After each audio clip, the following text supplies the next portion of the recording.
Isang mapagpalang gabi na naman po sa ating lahat, mga kapatid. At kung ating mapapansin, mga kapatid, sadyang napakabuti talaga ng ating Panginoong Diyos sapagkat binibigyan niya sa atin ang pagkakataon upang malaman at pag-aralan at basahin ang kanyang banal na salita, mga kapatid. At narito na po tayo sa Genesis chapter 6. At dito po natin makikita kung anong nangyari sa unang mga tao dahil sa kasalanan na pinaggagawa nila, mga kapatid. Okay? Bago po tayo mag-umpisa, tayo po ay manalangin. Mapagpalang Diyos, makapangyarihan sa lahat. Kami po ay nagpapasalamat sa iyo, Panginoon, sapagkat ikaw po ay napakabuti mo po sa amin at lagi mo po kaming ginagabayan. At lalong-lalo na, Panginoon, pinapadamo mo po palagi sa amin ang iyong pagmamahal sa amin sa araw-araw, lalong-lalo na rin po. Maraming salamat sa mga blessing na pinagkakaloob mo po sa amin. At naway, i-bless mo din po itong pag-aaral namin ngayong gabi. I-bless mo po sana ang mga nanonood, gabayan po sila, at ang banal na espiritu ipagkaloob mo po bawat isa sa amin. Maraming salamat, Panginoong Diyos, sa napakabuti mong gawa sa amin. In Jesus' name, Amen. Okay. Kung ating mapapansin, mga kapatid, maingay po sa aking kapaligiran sapagkat umuulan. Ngunit magpapatuloy tayo sa ating pag-aaral. Genesis chapter 3, ganito ang sinasabi. At nangyari nang magpasimula na dumami ang mga tao sa balat ng lupa at mga kaanak ng mga babae na nakita ng mga anak ng Diyos na magaganda ang mga anak na babae ng mga tao at sila'y nangagsikuha ng kanya-kanyang asawa sa lahat ng kanilang pinili at sinabi ng Panginoon, ang aking espiritu ay hindi makikipagpunyagi sa tao magpakailanman sapagkat siya may laman, gayon may magiging 120 taon ang kanyang mga araw.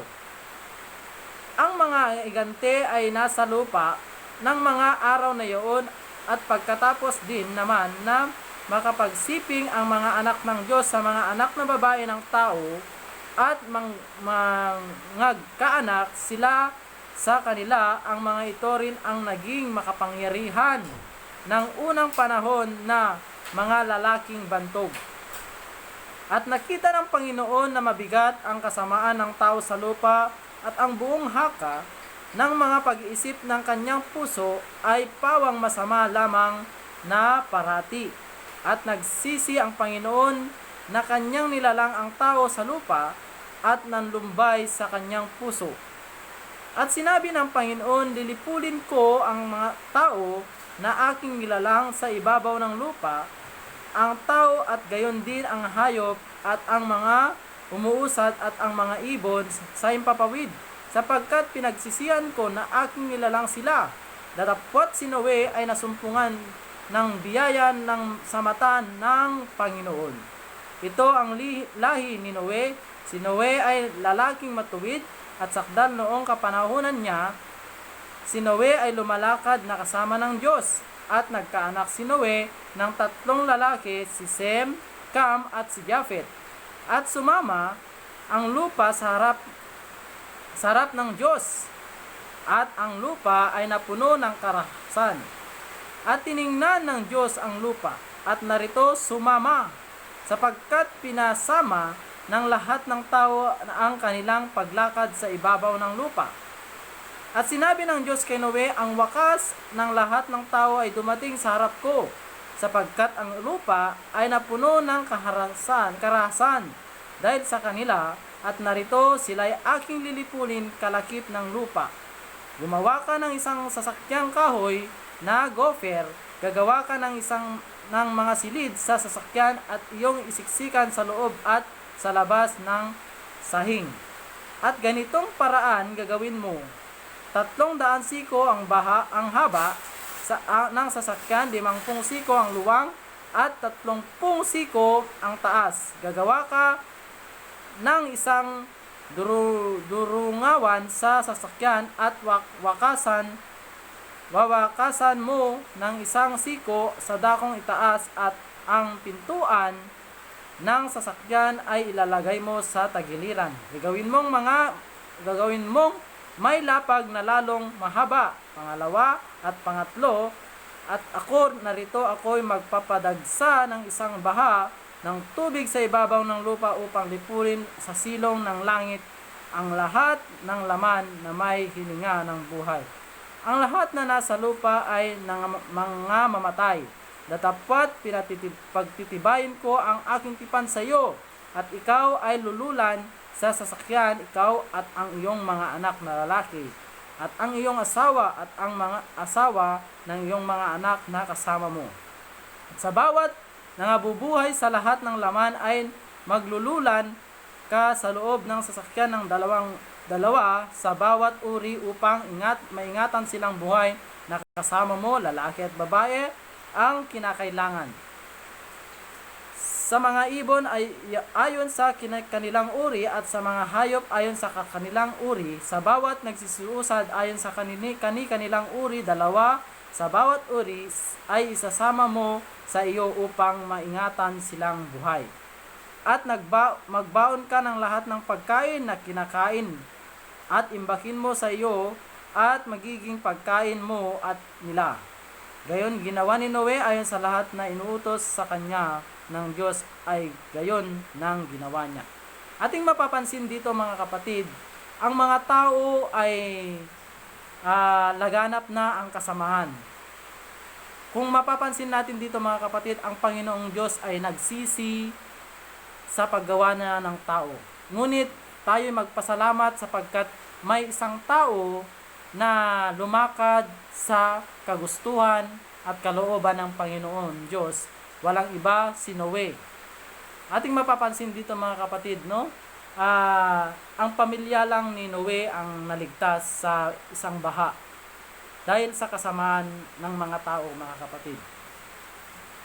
Alam nyo ba mga kapatid na tayo rin ay malapit na rin, ay nasa huling araw na rin po tayo mga kapatid, na kagaya ng mga araw ni Noe, mga kapatid, hindi alam ng mga tao na ang Panginoong Diyos ay malapit ng darating, no? Ngunit ang ginagawa ng mga tao ngayon, ang puro kasamahan, puro kalayawan, puro pangsariling pakinabang, no? Pakinabangan. Hindi nila alam na ang kagustuhan at kalooban ng ating Panginoong Diyos ay upang sambahin lamang siya at gawin ang kalooban, at tayo'y magiging mabuting tao. Ganito ang kagustuhan ng ating Panginoong Diyos mga kapatid. Kaya tayo po sana mga kapatid ay maghanda sa kanyang pagdating, lalong-lalo na mga kapatid, no? Ang ating Panginoong Diyos ay sadyang mahal niya tayo.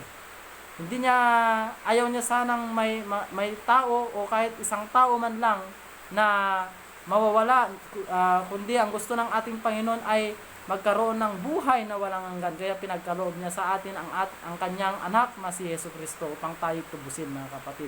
Ang gawin lang natin, ihanda natin ang ating buhay para sa kanyang pagbabalik. Okay? Maraming salamat sa inyong pagpapakinig. At akin ko pong yanyan na tayo'y manalangin. Salamat Panginoong Diyos sa aral na ito, sapagkat ang kalooban mo ay iyong ipinaalam sa amin na Panginoon, kami magsisi sa aming mga kasalanan at kami tuparin ang iyong kalooban, Panginoon. Naway tulungan mo po kami, Panginoon, na maghanda sa iyong pagdating na ikalawa, para kami ay makuha rin namin ang kalooban mo na buhay na walang hanggan, sapagkat ito ang gusto mo sa amin, Panginoon, na matanggap namin ito bilang isang biyaya mo, Panginoon, na walang bayad. Ang gawin lang namin, Panginoon, ay manampalataya sa iyo. Naway tulungan ang mga kapatid, Panginoon, na nanonood, at i-bless mo po sila, tulungan po silang maghanda sa iyong pagbabalik, Panginoon. Patawarin po sila sa kanilang mga kasalanan, at ang banal na Espiritu naway ipagkaloob mo po sa kanila. Maraming salamat, Panginoon. In Jesus' name, Amen.